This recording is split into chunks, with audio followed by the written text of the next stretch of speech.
Hello everyone. और आज हम बात करेंगे एनसीईआरटीज़ फॉर यूपीएससी। बेसिकली आप लोगों को बहुत दिक्कत आ रही थी कि कौन कौन सी एनसीईआरटीज़ पढ़नी है नहीं पढ़नी है।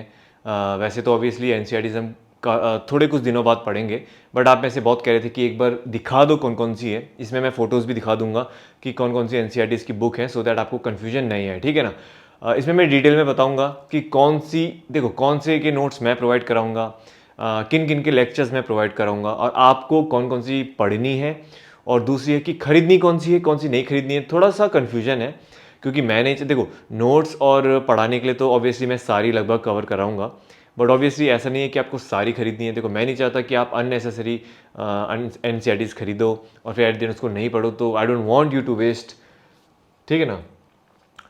थोड़ा सा मैं आपको डिटेल में बताता हूँ। देखिए सबसे पहले मैं आपको सारी एनसीईआरटीज़ बताता हूँ कि भाई कौन कौन सी होती हैं, ताकि अगर आपको खरीदनी है तो आप देख लेना और कंफ्यूजन ना रहे आपके पास, ठीक है।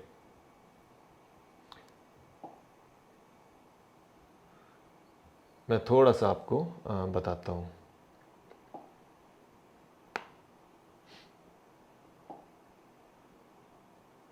ठीक है, देखिए बेसिकली सबसे पहले मैं ये बताऊंगा कि कौन कौन सी एनसीईआरटीज़ हैं जो मैं आप लोगों को ऑब्वियसली जिनके मैं लेक्चर्स दूंगा, जिनके मैं नोट्स दूंगा, ठीक है ना। सबसे पहले मैं देखो 6 क्लास की एनसीईआरटी होती है, 6 क्लास की ये एनसीईआरटी है, 7th क्लास की ये है, 8th क्लास की ये है, 9th क्लास की ये, ऑब्वियसली पॉलिटिकल साइंस की यहाँ पे बात हो रही है। 6, 7, 8, 9, 10, ठीक है। 11th क्लास की 2 एनसीईआरटी होती हैं, political theory, Indian constitution at work. 12th class की 2 एनसीईआरटीज होती हैं, politics in India since independence और आपकी contemporary world politics. I think इतना क्लियर होगा, तो हर बुक के मैं नाम इसलिए नहीं ले रहा हूँ। अब हर इसमें मैं एक चीज़ बताता हूँ, देखो थोड़ा ध्यान से सुना इस चीज़ को। 6th, 7th, 8th, 9th और 10th ये एनसीईआरटीज आपको खरीदनी कंपलसरी नहीं है, ठीक है ना। कंपलसरी नहीं है मतलब कि अगर देखो पढ़नी सारी हैं, जो मैं यहाँ पे दिखा रहा हूँ पढ़नी सारी आपको एनसीईआरटीज है। प्लीज़ इसको ध्यान से सुना, कंफ्यूज्ड मत होना। सारी एनसीईआरटी जो मैं दिखा रहा हूँ पढ़ना आपको ज़रूर है, एक एक रीडिंग सबकी मारनी है, बट जो 6 to 10 है ये एनसीईआरटीज अगर आप नहीं भी खरीदना चाहते हो आपकी चॉइस है, बट मैं कहता हूँ अगर खरीद लो तो भी अच्छी बात है। इनको ऑनलाइन तो पढ़ लेना आप, ठीक है ना। ऑनलाइन आपको पता है एनसीईआरटी की वेबसाइट भी है और बहुत सारी ऐसी वेबसाइट हैं जहाँ पे पीडीएफ अवेलेबल रहती हैं, तो आप ऑनलाइन पढ़ सकते हो। अगर आपको ऑनलाइन पढ़ने में दिक्कत आती है तब तो आपको खरीदनी पड़ेगी, ठीक है। बाकी ये NCERT obviously political theory 11th class की दोनों और 12th क्लास की दोनों ये खरीदना आप बेसिकली। इनको थोड़ा हम डिटेल में पढ़ेंगे और इन पे अच्छे खासे नोट्स भी बनाएंगे और टाइम टू टाइम रिवाइज भी करेंगे, ठीक है जी। ये हो गई पहली चीज़। दूसरी बात आती है आपकी इकोनॉमिक्स की। देखो पहले मैं बताता हूँ कौन कौन सी इकोनॉमिक्स की। ये है 9th क्लास की इकोनॉमिक्स है, 10th क्लास की इकोनॉमिक्स की किताब, 11th क्लास की है और 12th क्लास की है। 12th क्लास की मैक्रो है, 11th की जो कि बहुत इंपॉर्टेंट बोलते हैं Indian economic development. Another thing is, देखो इसमें भी मैं बात बोलता हूँ, बहुत बेसिक किताबें हैं ये दोनों बहुत बेसिक किताबें हैं। 9, 10 बहुत बेसिक है, खरीदने की ज़रूरत अगेन नहीं है, लेकिन ऑनलाइन आपको पढ़ना सब है। मैं वही कह रहा हूँ जो यहाँ पे दिखा रहा हूँ पढ़ना सारा है, लेकिन ये दोनों बहुत इंपॉर्टेंट है। इंडियन इकोनॉमिक डेवलपमेंट स्पेशली बहुत इंपॉर्टेंट बुक है। इसमें दो आती है, मैक्रो माइक्रो। माइक्रो नहीं पढ़नी है, कई बोलते हैं स्टैटिस्टिक्स पढ़नी है, नहीं पढ़ना है उतने डीप में, हमें नहीं पढ़ना पड़ता। छोटी छोटी चीज़ें नहीं पढ़नी है हमें, as a macro as a whole हमें इकोनॉमिक्स को कवर करना है। तो these two are very important, ये ज़रूर बाय कर लेना आप, ये 11th क्लास की 12th क्लास की। बाकी आपकी चॉइस है, ठीक है।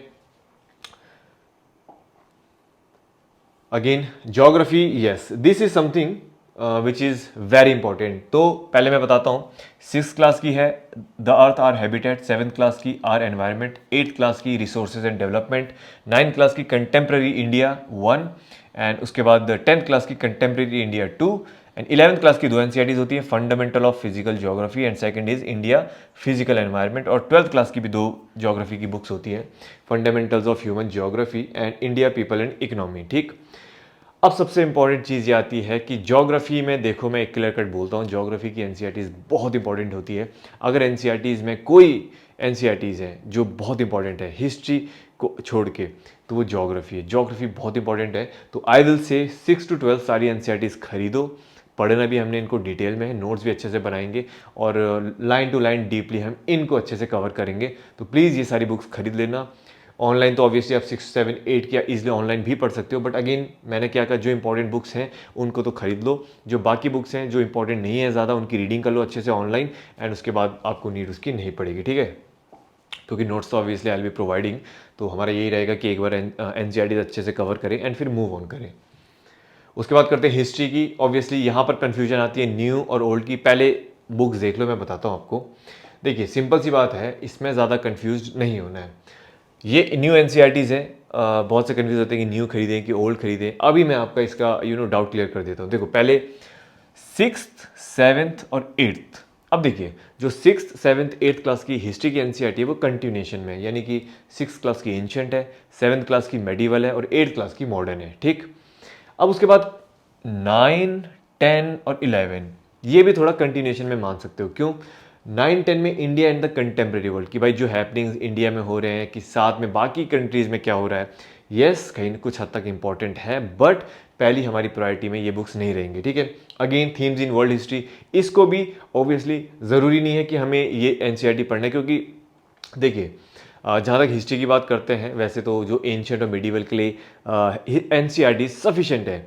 वैसे ही वर्ल्ड हिस्ट्री के लिए भी देखो, वर्ल्ड हिस्ट्री का मैं थोड़ा जब पेपर एनालिसिस करवाऊंगा 2 या 3 क्वेश्चन आएंगे, उसके लिए इतनी मोटी किताब पढ़ने की नीड नहीं है। या तो हम किसी के नोट्स रेफर कर सकते हैं या फिर ये एनसीईआरटी पढ़ लो, लेकिन लिमिटेड रिसोर्सेज है। अगेन इसमें भी ज़्यादा कॉम्प्लिकेशंस नहीं आनी चाहिए। एंड उसके बाद जो थोड़ा सा ज़्यादा परेशान रहते हैं बच्चे, वो ये है, ठीक है ना। थीम्स है बेसिकली, अगेन जैसे यहाँ पे मैं बताया था एंशिएंट, मेडिवल और आपका मॉडर्न, वैसे जो थीम्स आती है 12th क्लास में 3 बुक आती है हिस्ट्री की। न्यू एनसीईआरटी की बात कर रहा हूँ थीम्स में, यानी कि फर्स्ट होगी आपकी एंशिएंट में, उसके बाद सेकंड जो थीम है वो आपकी मेडिवल, और जो पार्ट 3 है इंडियन आपकी इंडियन हिस्ट्री, ये मॉडर्न है बेसिकली। तो ये न्यू एनसीईआरटीज़ हैं। पहले ओल्ड एनसीईआरटीज़ दिखाता हूँ, फिर बताता हूँ कि हिस्ट्री में कैसे क्या अप्रोच रखेंगे हम, ठीक है। देखिए जो ओल्ड एनसीईआरटीज़ है वो ये है, ठीक है ना। देखो 3 एनसीईआरटी हैं, अभी आप ये भूल जाओ कि कौन सी क्लास की है। सिंपल सी बात है, 3 ओल्ड एनसीईआरटीज हम जिनकी बात करते हैं, ठीक है ना। ये हो गई एंशिएंट, ये हो गई मिडिवल और ये हो गई आपकी मॉडर्न। सिंपल सी बात है, सबको पता है मॉडर्न बिपिन चंद्र, ठीक है। आर एस शर्मा है बेसिकली ओल्ड एनसीईआरटी, और जो आपके सतीश चंद्र है वो आती है बेसिकली मेडिवल।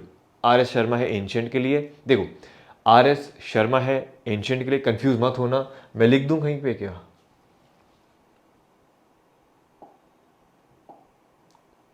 लिख देता हूँ, आई होप सही होगा।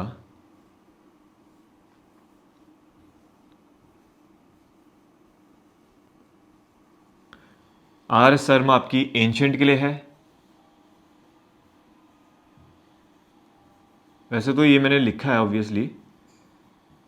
सतीश चंद्र आपकी मेडिवल के लिए है, और बिपिन चंद्र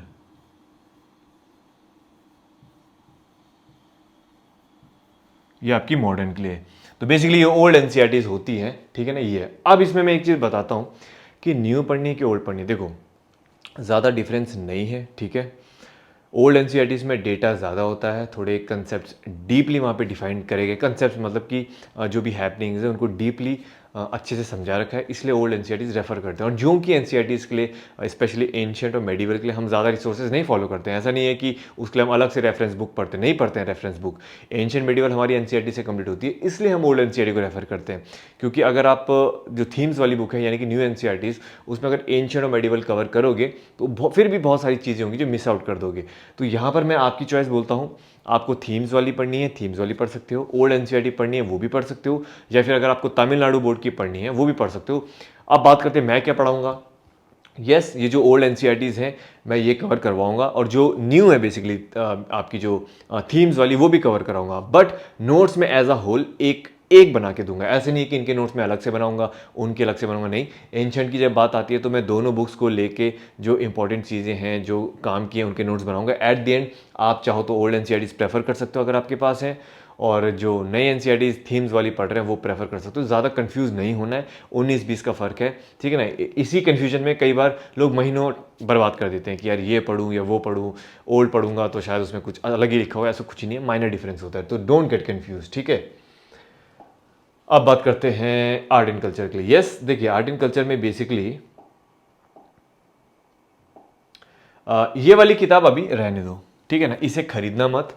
पढ़ने की बात आती है, इसमें सेलेक्टेड पढ़ाई करनी पड़ती है, तो इसके नोट्स मैं प्रोवाइड करूंगा, इसके भी नोट्स मैं प्रोवाइड करूंगा। Yes, this is very important, तो इसे बाय करना है, ऐसा नहीं कि इसे भी ऑनलाइन पढ़ रहे हो, ये किताब आप बाय कर लेना। हिस्ट्री में मैं बताना भूल गया, हिस्ट्री में देखो 6, 7, 8 क्लास की, देखो हिस्ट्री में मैं कहूँगा हिस्ट्री की भी सारी बुक्स बाय कर लो, बिकॉज 6, 7, 8 क्लास की जो एंशियंट, मेडिवल और मॉडर्न है, बहुत उसमें नॉलेज है, ठीक है ना। जब आप 11, 12 की, जब आप हिस्ट्री एनसीईआरटी पढ़ना स्टार्ट करोगे, और अगर 6, 7 की आपने अच्छे से पढ़ी तो बहुत अच्छे से समझ में आएगा। अगर आपके बेसिक्स क्लियर नहीं है तो 11, 12 में आपको बहुत बोरिंग लगेगा, समझ में नहीं आएगा। इसलिए मैं तो ये प्रेफर करता हूँ कि सारी बुक्स खरीद लो और अच्छे से हम 3-4 महीने में कवर कर देंगे। अगेन जो बेसिक बुक्स हैं आपको अगर नहीं खरीदनी है छोटी छोटी क्लासेस की, तो ऑनलाइन प्लीज़ उसको अच्छे से पढ़ लेना, ठीक है ना। बाकी शेड्यूल में मेरे सारी चीज़ कवर रहेंगी। सोशियोलॉजी की बात करते हैं। Again I will say this social change and development in India, ये बेसिकली 11th क्लास की हैं दो किताब। अंडरस्टैंडिंग, देखो इंट्रोड्यूसिंग सोसाइटी कोई नीड नहीं है इसकी, अंडरस्टैंडिंग सोसाइटी भी सबको पता है सोसाइटी क्या है, ज़्यादा वो बहुत डिटेल में दे रखा है। मोस्टली अगर आपका सोशियोलॉजी ऑप्शनल है फिर तो अच्छे से पढ़ लेना, अदरवाइज नो नीड। ये दोनों किताबें हम पढ़ेंगे, मतलब ऑब्वियसली नोट्स तो मैं इनकी भी प्रोवाइड करूंगा अगर कुछ काम का लगा। बाकी ये दोनों है इंडियन सोसाइटी, GS1 में हेल्प करेगा, and social change and development in India, ये भी GS1 में जो सोशल इश्यूज़ वाला जो टॉपिक है हमारा, बहुत सारा कंटेंट हमें यहीं से मिल जाएगा, ठीक है। तो ये किताबें हम अच्छे से पढ़ेंगे, तो प्लीज़ इन दोनों को बाय कर देना अगर आपने अभी तक करी नहीं है। इनको स्किप कर सकते हो, इसको ऑनलाइन पढ़ लेना, ठीक है। साइंस की बात करते हैं, बहुत कन्फ्यूजन है, ठीक है। वेरी सिंपल सी बात है, ये तो मैंने जस्ट दिखा रखा है कौन कौन सी एनसीईआरटीज होती हैं। 6th क्लास की ये है, 7th की है, 8th की है, 9th की है, 10th की है। Obviously this is the biology, जैसे हम बोलते हैं क्लास 12th के last 4 chapters we have to read in biology. तो यस, आप ये 12th क्लास की बुक बाय कर सकते हो, बाकी ये बाय करने की नीड नहीं है, ये भी नीड नहीं है, ये भी नीड नहीं है। बेसिकली ये सारी बुक्स आपको इनकी नीड नहीं है। I don't want you to waste unnecessary time on these books. इनके जो जो इंपॉर्टेंट कंसेप्ट होंगे मैं नोट्स बना के दे दूंगा आप लोगों को, और वैसे भी बाकी ऑब्वियसली बाकी जो बुकलेट्स हैं या फिर अलग से कोई नोट्स रेफर करने हैं वो भी मैं आपको बताऊंगा। इतनी मोटी मोटी किताबें, जितनी में आप ये 5 किताबें पढ़ोगे उतने में तो आपकी बाकी 8-10 एनसीईआरटी अच्छे से हो जाएंगी, तो वाई टू वेस्ट टाइम। मैंने वही कहा था, लिमिटेड चीज़ें पढ़ेंगे, दैट्स इट। हाँ, जो ये 12th क्लास की है बायोलॉजी, ठीक है ना, बायोलॉजी है बेसिकली 12th की, इसमें बेसिकली हमें लास्ट 4 चैप्टर्स पढ़ने होते हैं। मैं बताऊंगा लास्ट 4 चैप्टर्स कौन से पढ़ने हैं, और इनके भी नोट्स मैं प्रोवाइड करूंगा, but obviously self reading is a important part of this preparation, that is why, ठीक है। आई होप, पहले एक और पॉइंट है बेसिकली एनसीईआरटीज फॉर यूपीएससी, ये बेसिकली इंपॉर्टेंट एनसीईआरटीज है। आई होप मैंने सारा कवर कर दिया है। हिस्ट्री कवर कर दी, ज्योग्राफी कवर कर दी, पॉलिटी कवर कर दी, economy, sociology, art and culture and science. Yes, I have covered each and everything.